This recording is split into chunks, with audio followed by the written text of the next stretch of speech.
system. So think about those plans, have things ready, think about your family, think about having what you need for a week period of time, that's supplies. It's also thinking about your pets, it's thinking about everything that you might need with time. So what are the impacts? Well, slow's not our friend, and what happens is you just get a lot of rainfall associated with it. Slow movement, we can see areas with 6 to 10 inches of rain.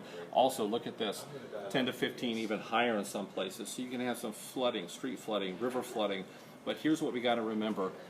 The rain is often pretty tied to that track. So any of these values can shift back and forth depending on that track. So if you live in a place, you know, even over towards Tampa, and you can see the rainfall that we have here, but remember, a little shift in that track could be those higher values headed towards you. And the last thing I wanted to say related to the impacts, so we've got the wind, we talked about the rain, let's talk about storm surge. We start looking at the storm surge modeling once we get watches up. So we've had a lot of huddling back in the corner of the Hurricane Center today, Dennis, and you've seen it where they're talking about some of those storm surge values. So really a typical Category 4 could produce 10 plus feet of storm surge. So we'll be narrowing that down over the next couple of days. So let's talk about some of the, how tough of a forecast it's been. We've got, who's on duty today? Let's see, Dan Brown's on duty. Dan's on duty in the evening shift and is going to be looking at the forecast. Dan, we've had a lot of conversations, you know, pretty tough forecast to make.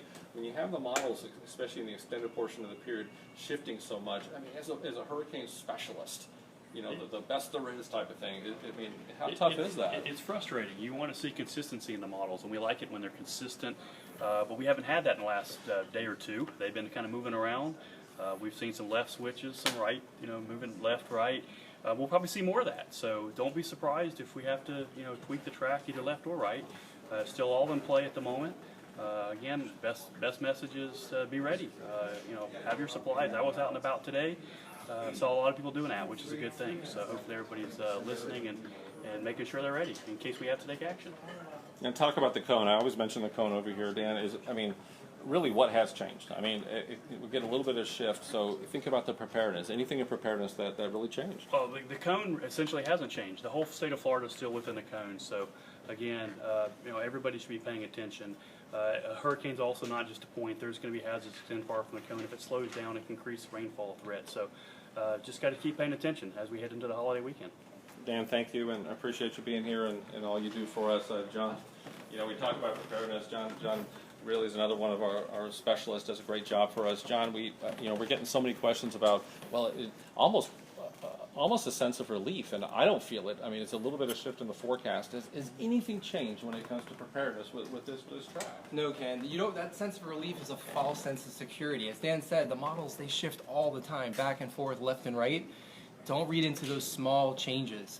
That's why the cone's there, as Dan said. The cone represents where we think the center could go, and the cone's not really changing that much. So if you look at that light, those dots, it'll take you in the wrong direction. So we still got to do all preparations, just like yesterday, just like the day before. Stick to the plan. John's on duty, so appreciate that. Dan's on duty.